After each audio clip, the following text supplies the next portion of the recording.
তো আমাদের হচ্ছে পর্বটি কেটে যায়, এবং কেটে যাওয়ার পরবর্তীতে আমরা আবার চলে আসি। আমাদের পর্বটি কেটে যায়, আমরা এখন হ্যাঁ আমরা এখন কর্ণ নিয়ে কথাবার্তা বলবো।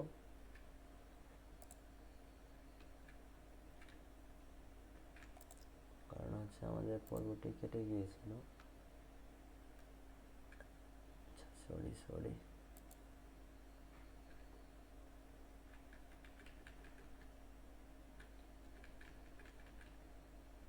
কর্ণ আমরা বলছিলাম, কর্ণ নিয়ে আমরা একটু বলছিলাম যে এটাকে বলছিলাম এটা বর্গ, এটাকে বলছিলাম যে এটাকে বলেছিলাম যে এটা বর্গ, এবং এটা সন্নিহিত বাহু এই সবগুলো সমান।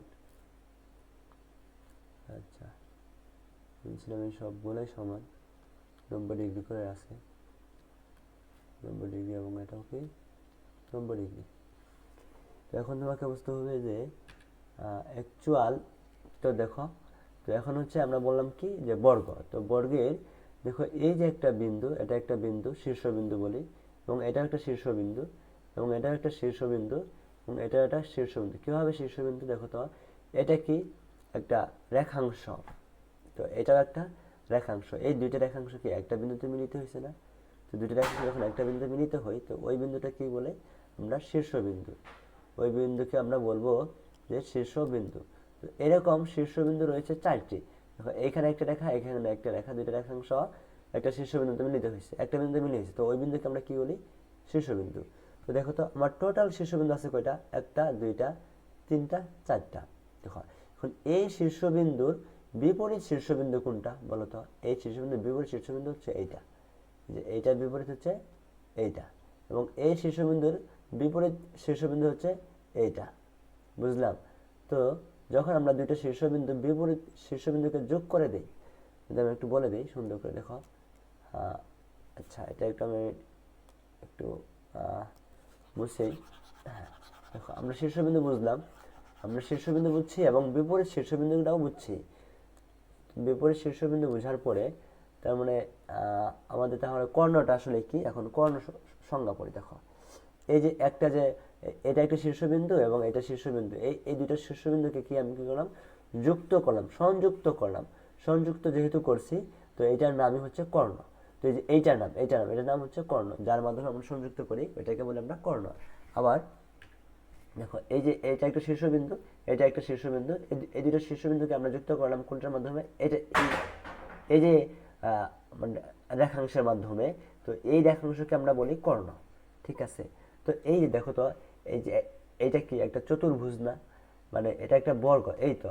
এখন দেখো সকল বর্গই একটা চতুর্ভুজ। কেন? চতুর্ভুজটা কি? চতুর্ভুজ হলো চতুর্ভুজ হচ্ছে যেটার 4টা বাহু থাকে, যার 4টা বাহু থাকে সেটাকে আমরা বলি চতুর্ভুজ। যেহেতু বর্গে 4টা বাহু আছে, তাই বর্গ একটি চতুর্ভুজ। তো এরকম চতুর্ভুজে 2টি কর্ণ থাকে, বুঝছ? চতুর্ভুজের প্রত্যেকটি চতুর্ভুজে কর্ণ থাকে 2টি, যে একটা কর্ণ, এই যে অন্য একটি কর্ণ। কারণ কি? প্রত্যেকটা চতুর্ভুজের 4টি বাহু থাকে এবং 4টি বাহুর 4টি শীর্ষবিন্দু থাকে। এই যে শীর্ষবিন্দু, এগুলো একটা শীর্ষবিন্দু, হ্যাঁ শীর্ষবিন্দু। তো 4টা শীর্ষবিন্দু, প্রতি 2টা শীর্ষবিন্দু মিলিত হয়ে একটা কর্ণ গঠিত করে। তো সুতরাং যেহেতু 4টে শীর্ষবিন্দু, তো আমাদের টোটাল 2টা কর্ণ গঠিত হবে, বুঝতে পারছো? তো দেখো যে কোন চতুর্ভুজে কর্ণ সংজ্ঞা, যে কোন চতুর্ভুজের 2টি বিপরীত শীর্ষবিন্দুর সংযোগকারী রেখাংশকে কর্ণ বলে। তো দেখো এই যে একটা বিপরীত শীর্ষবিন্দু, এই যে একটা বিপরীত শীর্ষবিন্দু, মানে এইটার বিপরীত হচ্ছে এইটা, এই শীর্ষবিন্দু। তো এই দুই শীর্ষবিন্দুকে যে সংযুক্ত করছে কোনটা, এই রেখাটা না? তাই এই রেখার নাম হচ্ছে কর্ণ। তাই বলছে যে 2টি বিপরীত শীর্ষবিন্দুর সংযোগকারী রেখাংশকে কর্ণ বলে, ঠিক আছে? এই বুঝছ?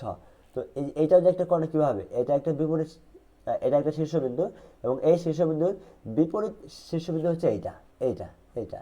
তো এই শীর্ষবিন্দু এবং এই শীর্ষবিন্দুকে যেটা যে যুক্ত করছে, যার মাধ্যমে, তো সেটাকে আমরা কি বলবো, কর্ণ বলবো। তাই এটা একটি কর্ণ। তো আশা করছি হোপফুলি তোমরা সবাই কর্ণ বিষয়টাকে বুঝতে পারছো, যে কর্ণ অ্যাকচুয়ালি কি। তো দেখো এখানে একটা আমি ছোট নোট দিচ্ছি যে একটি চতুর্ভুজের 2টি কর্ণ থাকে। দেখছো এই যে একটা মানে চতুর্ভুজের কয়টি কর্ণ? 2টি কর্ণ। আবার ত্রিভুজের কর্ণ নেই, ত্রিভুজের কর্ণ নেই। আচ্ছা, ত্রিভুজ কি? দেখো এই যে একটা ত্রিভুজ, দেখো তো এই যে একটা ত্রিভুজ অঙ্কন করলাম, হ্যাঁ, এটা একটা কি ত্রিভুজ। তো ত্রিভুজের কর্ণ আছে বলো তো? তুমি কর্ণ থাকবো কোন সময়? যখন তোমার 4টি শীর্ষবিন্দু থাকবো, বা মিনিমাম 2টা শীর্ষবিন্দু হলে যদি যোগ করতে পারো, হ্যাঁ, 2টা শীর্ষবিন্দু। তো শীর্ষবিন্দু তো নাই। দেখো এই যে এইটা, এখানে একটা শীর্ষবিন্দু আছে, ঠিক আছে, এখানে একটা আছে শীর্ষবিন্দু, এখানে একটি শীর্ষবিন্দু, 3টা শীর্ষবিন্দু আছে। কিন্তু এই শীর্ষবিন্দুর বিপরীত শীর্ষবিন্দু কোনটা আছে? তাই তো, এটার মানে বিপরীত হইতে এই দিক বরাবর, কিন্তু মানে এখানে কিন্তু নাই শীর্ষবিন্দু। তো যেহেতু বিপরীত শীর্ষবিন্দু নাই, সেহেতু ত্রিভুজের কোনো কর্ণ হয় না। আমার কথা কি বুঝলে তোমরা? ত্রিভুজের সেহেতু কর্ণ হয় না, কারণ কি? ত্রিভুজের শীর্ষবিন্দু 3টা আছে, ঠিক আছে, কিন্তু এই শীর্ষবিন্দুগুলোর অ্যাকচুয়াল বিপরীত শীর্ষবিন্দু নাই। তো কর্ণ হইতে হলে বিপরীত শীর্ষবিন্দু প্রয়োজন। তো যেহেতু ত্রিভুজের বিপরীত শীর্ষবিন্দু থাকে না, তাই ত্রিভুজের কর্ণ হয় না, এবং চতুর্ভুজের বিপরীত শীর্ষবিন্দু থাকে, তাই তার কর্ণ হয়। তো ঠিক আছে, ধন্যবাদ। তোমরা সবাই সুন্দরভাবে পড়াশোনা করো। আসসালামু আলাইকুম। আজকের পর্বটা এখানে শেষ করছি।